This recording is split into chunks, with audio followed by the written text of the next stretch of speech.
자, 이제 생명이 보여주는 놀라운 적응 능력. 그중 생존과 번식을 위한 속임수와 야비한 행동 몇 가지를 알아보겠습니다. 여기 보이는 이 식물은 지중해 연안에 서식하는 한 25cm 정도까지 자라는 자그마한 서양란, 거울 꿀벌 난초예요. 여기 보이는 요게 꽃일까요? 아니면 벌과 같은 꽃가루를 탐하는 곤충일까요? 예, 꿀벌 모습을 띠고 있는 꽃이에요. 예. 그래서 벌과 같이 보송보송한 털도 있고, 여기 푸른 길을 띠며 햇빛에 반짝이는 게 있어요. 이게 자외선을 볼 수 있는 벌에게는 진짜 자극적인 거예요. 요 꿀벌 난초는 꿀을 만들지 않아요. 대신에 멀리 있는 숫벌을 유인하느라 페로몬을 분비해요. 얘네들 키가 작기 때문에 꿀벌 눈에 잘 들어오지 않아요. 그것을 극복하려고 페로몬을 분비해가지고 숫벌을 유인하는 거죠. 그 주변을 날고 있는 숫벌이 유인돼서 교미를 시도해요. 그리고 아랫배와 머리에 꽃가루를 뒤집어 쓴 채 자리를 떠요. 실패하니까는. 그래서 잔뜩 흥분한 수컷은 다른 꽃을 전전하면서 교미를 시도하는 거죠. 꿀은 못 건져요. 그러니까 하루 종일 허물만 켤 수 있어요. 근데 요 꿀벌 난초는 딱 하나, 스콜리드라는 말벌만을 유인합니다. 그러니까 선택과 집중 전략을 쓰는 거죠. 불쌍한 스콜리드입니다. 근데 꿀벌은 아마 학습 능력이 있기 때문에 내일은 속지 않고 다른 꽃을 찾아 나설 겁니다. 이 꿀벌 난초의 사기 행위는 다음에 소개될 뻐꾸기의 야비한 행동에 비하면 그냥 귀여운 편이에요. 요 리드 와블러, 우리말로 갈대의 개개비라고 하는데요. 이 자기 둥지에 떡하니 자리 잡은 다소 흉측해 보이는 뻐꾸기 새끼에게 먹이를 물어다 줍니다. 뻐꾸기 종에는 자기 알을 다른 새에게 위탁하여 키우는 그 탕난 행위가 성행합니다. 우리나라 뻐꾸기도 전부는 아니지만은 일부 탕난을 합니다. 뻐꾸기 탕난 행동은 영국에서 주로 연구를 했는데 요즘은 우리나라 포함 중국에서도 많은 연구를 하고 있습니다.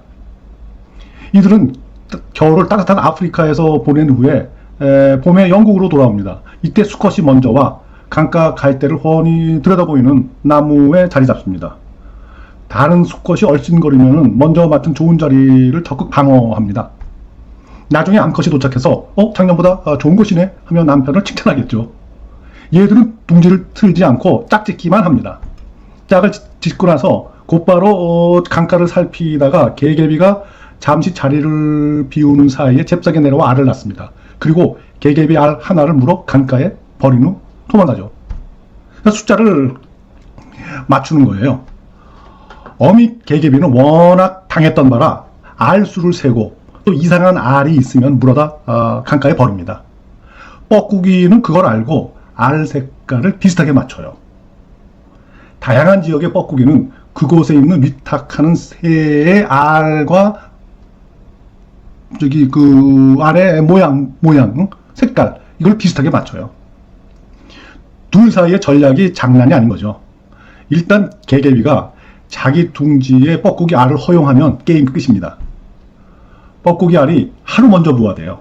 이것도 뻐꾸기 작전의 일환이에요. 먼저 부화된 새끼는 둥지 주인 개개비 알을 엉덩이로 밀쳐내 버립니다. 야리에요. 그리고 하루 종일 빽빽 주둥이를 크게 벌리고 울어대요. 개개비 엄마는 뻐꾸기 새끼를 위해 온종일 해가 질 때까지 벌레를 물어다 줍니다. 뻐꾸기 새끼는 무럭무럭 자라 20일 정도면 둥지를 떠나요. 개개비 가족은 그야말로 개피 본 거예요. 그래서 개개비라고 이름 지어졌는지 모릅니다. 농담이에요. 뻐꾸기는 가족 파괴범이에요. 엄마, 아빠, 자식 모두 한 가족 사기단? 조폭이에요, 조폭.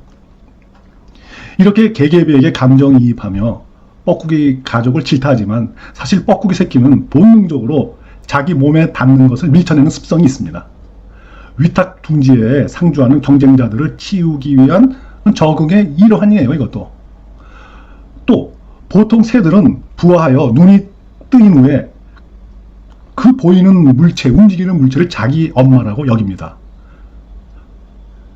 각인이라고 하여 우리가 잘 아는 조류의 특성입니다. 어떻게 보면은 옛날에는 탕난 행위가 빈번했었던 것 같아요. 그래서 각인 현상이 조류에 진화한 것 아닐까 합니다. 지금은 몇몇 종에만 그 습성이 남아있는 거죠. 조류 중 1%만이 탕난을 합니다. 아무튼 뻐꾸기 새끼는 죄 없어요. 그냥 개개비가 자기 엄마예요. 그런데 숫자까지 셀 수 있는 개개비 엄마는 뻐꾸기 새끼를 자기 새끼라고 여길까요? 아마 아닐 것 같아요.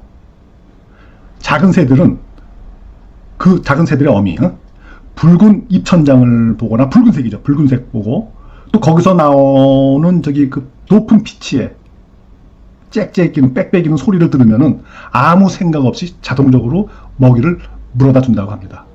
뇌가 조종당하는 거죠. 그리고 정보 처리의 미스매치예요. 요 새끼 분명 내 새끼 아닌데 근데 나는 왜 이래?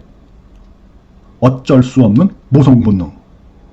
우리 엄마들도 갓난아기의 울음소리에 아무리 졸리고 피곤해도 벌떡 일어나 젖을 물리죠.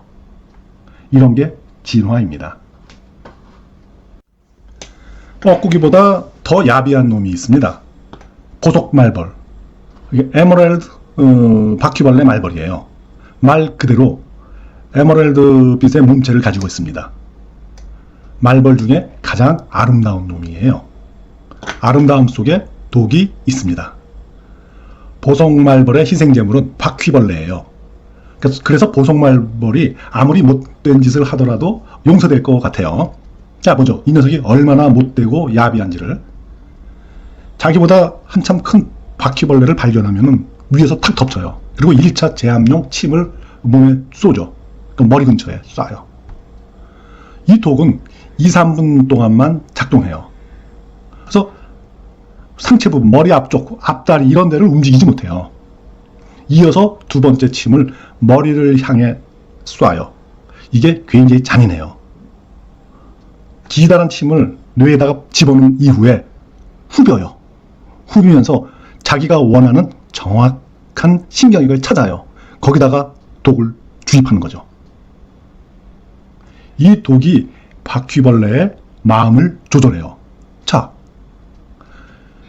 1차 독에서 풀리면은 바퀴벌레는 그 자리를 떠야 돼요. 도망가거나. 근데 그러지 않아요. 딱 그 자리에 있으면서 이상한 행동을 해요. 자기 몸을 치장하는 행동을 막 해요. 그냥 막 이 더듬고 막 부비고 막 이래요.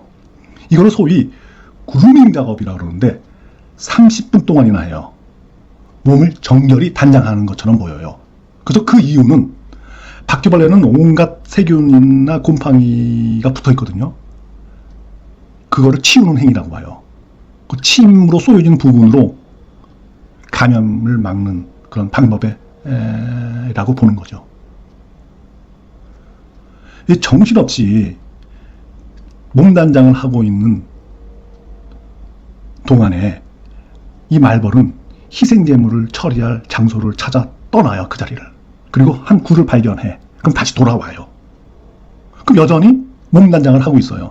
그러면 바퀴벌레의 안테나를 딱 부러뜨려. 그리고 거기서는 혈액을 먹어요. 에너지 보충하는 거죠. 그 다음에 뭐냐면은 안테나를 부러뜨리니까는 바퀴벌레의 감각이, 방향 감각이 사라져요. 그리고 그 남은 부분, 안테나 남은 부분을 손잡이 삼아 딱 잡고 자기 굴로 끌고 가요. 여기 보이는 그림처럼. 끌고 가. 그러면 이 바퀴는 버둥대지도 못하고 그냥 끌려가는 거예요. 좀비 상태예요. 이 바퀴벌레 뇌에 집어넣은 물질이 뭐냐면은 그 바퀴벌레의 도파민의 작용을 막는 물질이에요. 그러니 근육을 움직이지 못하는 거예요. 근데 바퀴벌레의 감각은 살아있습니다. 이게 툭 건드리면 반사 반응을 하거든요. 그런데 도망 반응은 하지 못하는 거예요.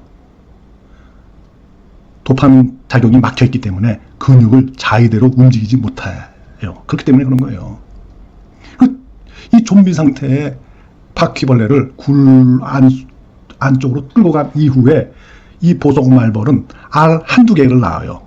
그리고 알에다가 뭐를 뱉어가지고 끈적끈적하게 만든 이후에 그 연약한 부분, 배와 다리 사이 그 연약한 부분이거든요. 거기다가 알을 딱 붙여놔요.